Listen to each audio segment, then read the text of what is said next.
नमस्कार मित्रांनो, आज आपण बघणार आहोत ड्युएलिटी थेरम आणि D Morgan's theorem in digital electronics. Duality theorem states that, तर याचे 3 स्टेटमेंट्स आहेत. नॉर्मली ड्युएलिटी थेरम हे आपण एखादं अँड फंक्शन चालू असेल किंवा अँड ऑपरेशन चालू असेल, आपण त्याला डायरेक्टली ऑर ऑपरेशनमध्ये कन्व्हर्ट करण्यासाठी वापरत असतो.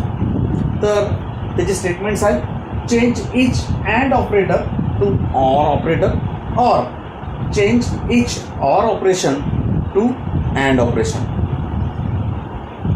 And third statement है complement any ones or zeros operating in expression. Expression मध्ये जेही वन्स किंवा झिरोज आहे त्यांना एकमेकांना इंटरचेंज करणं हे त्याचं स्टेटमेंट आहे. जर आपण हे समजून घ्यायचं असेल तर सिंपल आपण त्याला अँड लॉ आणि ऑर लॉ सोबत कम्पेअर करूया. आपण ज्या ठिकाणी अँड लॉ मध्ये म्हणतो की ए इंटू 0 इज इक्वल टू 0, तर या ठिकाणी माझं अँड फंक्शन आहे ए इंटू 0 इज इक्वल्स टू 0. तर त्या ठिकाणी मला या 0ला एक तर वन्समध्ये कन्व्हर्ट करणं आहे. ओके, 0ला वन्समध्ये आणि ह्या अँड फंक्शनला ऑर फंक्शनमध्ये. तर याचा अर्थ होतो A plus 1 is equals to 1. So this is my expression and this is my dual function. हे माझं एक्सप्रेशन होतं जे काय होतं अँड होतं. अँड म्हणजे काय ए इंटू 0 आणि आउटपुट हे 0 आहे. तर यांनी सांगितल्यानुसार चेंज इच अँड ऑपरेटर, हे अँड ऑपरेटर याला आपण ऑर ऑपरेटरमध्ये कन्व्हर्ट केलंय. दुसरं स्टेटमेंट आहे complement any 1 or 0 operating in appearing in expression. एक्सप्रेशनमध्ये असणारे वन्स किंवा झिरोज यांचं कॉम्प्लिमेंट करा. तर या ठिकाणी हा 0 आहे, या 0चं आपण 1 केलं, हा 0 आहे, या 0ला आपण 1 केलं आणि हे जर कम्पेअर केलं तर हे आपलं ऑर फंक्शन आहे. अजून एक उदाहरण बघूया. उदाहरण आपण लॉज मधूनच घेऊया. लॉज होता A plus A B is equals to A plus B. तर या ठिकाणी आपण याला ड्युएलिटी थेरमनुसार चेंज करू शकतो. ड्युएलिटी थेरमनुसार हा बनेल A into A plus B is equals to A into B. या फॉर्मॅटमध्ये तुम्ही लिहू शकता. Duality theorem says like this. किंवा जर आपण दुसरा लॉ पाहिला A plus B into A plus C is equals to A plus B C. तर याला आपण ड्युएलिटी थेरमनुसार लिहू शकतो ए इंटू बी प्लस, ज्या ठिकाणी पहिले हे ऑर ऑपरेशन होतं त्याला अँडमध्ये कन्व्हर्ट केलं, या ठिकाणी अँड ऑपरेशन होतं त्याला आपण ऑरमध्ये कन्व्हर्ट केलं. तसंच या ठिकाणी A into C is equals to a into b plus c. अशा प्रकारे आपण कोणत्याही अँड ऑपरेशनला ऑर ऑपरेशनमध्ये कन्वर्ट करू शकतो त्या इक्वेशनमध्ये आणि ऑरला अँडमध्ये कन्वर्ट करू शकतो. यालाच आपण म्हणतो ड्युएलिटी थेरम. आता आपण बघणार आहोत De Morgan's theorem. De Morgan's theorem चे 2 स्टेटमेंट्स आहेत. फर्स्ट स्टेटमेंट आहे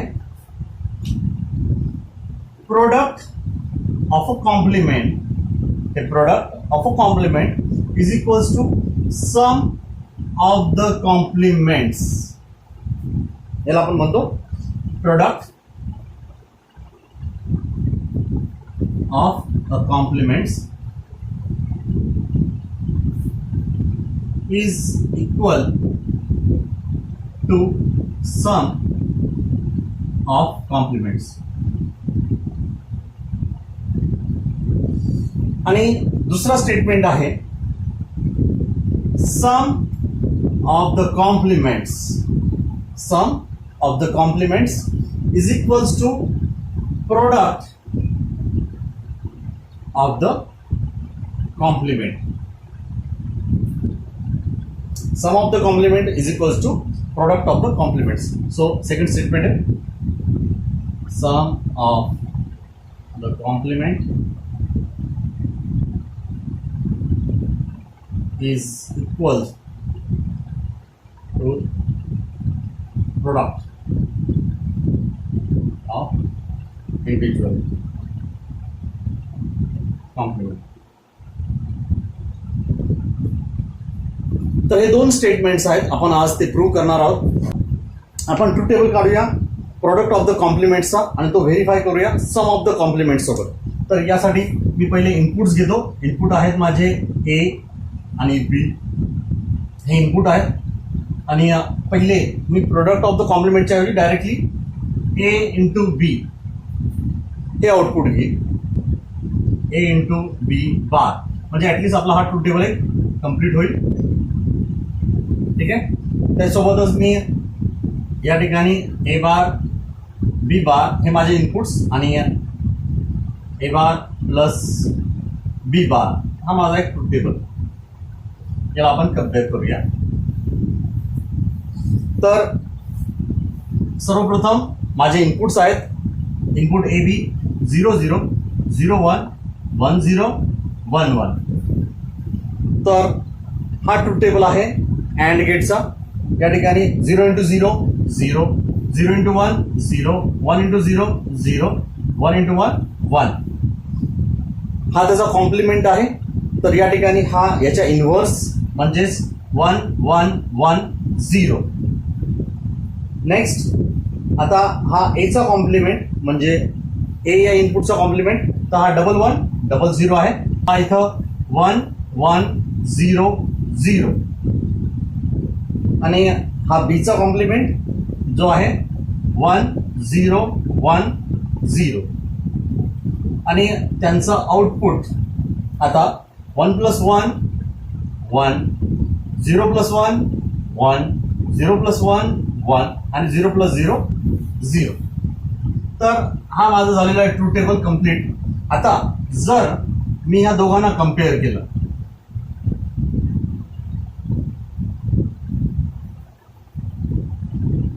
तर माझे हे दोन्हीही ट्रूथ टेबल्सचे आउटपुट्स मॅच होत आहेत. सो डी मॉर्गनचा first theorem product of the complement is equals to sum of the complements हा मॅच झालेला आहे, प्रूव्ह झालेला आहे.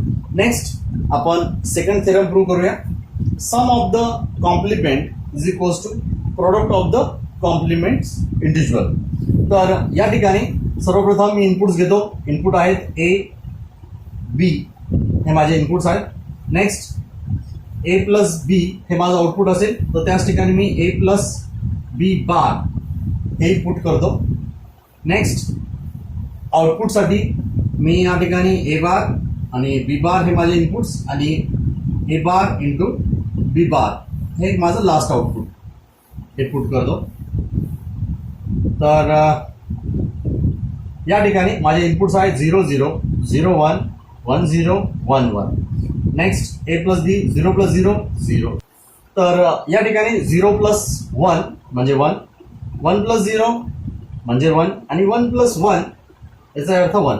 आता ए प्लस बी बार हा ए प्लस बी यांचा कॉम्प्लिमेंट आहे, म्हणून हे आउटपुट 1 0 1च्या जागी 0 नेक्स्ट 1च्या जागी 0.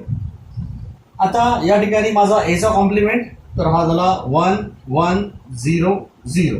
नेक्स्ट बीचा कॉम्प्लिमेंट 1 0 1 0. आता याचा आउटपुट म्हणजे फंक्शन ए बार इंटू बी बार, तर हे 1 इंटू 1 1 1 इंटू 0 0 0 इंटू 1 0 आणि 0 इंटू 0 0.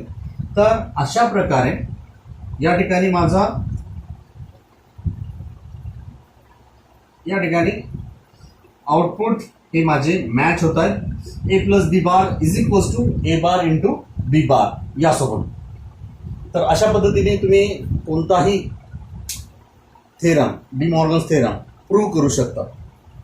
तर आतापर्यंत आपण जेही बुलियन लॉज पाहिलेले आहेत ते आता या ठिकाणी आपल्या लेफ्ट हँड साईडला आहेत आणि त्यांचा वापर करून आपल्याला भरपूर असे डिजिटल इक्वेशन्स रिड्यूस करावे लागतात किंवा प्रूव्ह करावे लागतात. तर या ठिकाणी आपण उदाहरणार्थ हे बघूया. या ठिकाणी मी 2 प्रॉब्लेम्स घेतलेले आहेत. हे प्रॉब्लेम्स दोन्ही प्रूव्ह दॅट अशा प्रकारचे आहेत. Prove the following Boolean expression using Boolean algebra. Boolean अल्जेब्राने आपल्याला हे दोन्ही प्रॉब्लेम सॉल्व्ह करायचे आहेत. तर या ठिकाणी आपल्याला प्रूव्ह त्यांना करायचं आहे की LHS is equals to RHS. ते कसं? तर या ठिकाणी आपण पहिला प्रॉब्लेम बघूया. पहिला प्रॉब्लेम आहे ABC plus A bar B bar C plus ABC bar plus ABC plus A bar B bar C bar. तर आपण याला LHS पासून सुरुवात करूया. याला प्रूव्ह करायचं आपल्याला is equals to AB plus A bar B bar. तर आपण LHS पासून सुरुवात करणार आहोत. LHS left hand side is equals to ABC plus A bar B bar C plus ABC bar plus ABC plus A bar B bar C bar. तर या इक्वेशनमध्ये आपण बघूया सर्वप्रथम कॉमन काय काढता येईल. कॉमन काय काढता येईल तर या ठिकाणी मी ABC हे दोन्ही function as it is common आहेत. तर मी त्या दोन्ही फंक्शनच्या ऐवजी एक ABC लिहितो. तर is equals to ABC plus मी A bar B bar C plus A bar B bar C bar या दोघांमधून पण कॉमन काढू शकतो. तर मी या दोघांमधून आता कॉमन काढेल. A बार B बार ब्रॅकेटमध्ये राहील C प्लस C बार.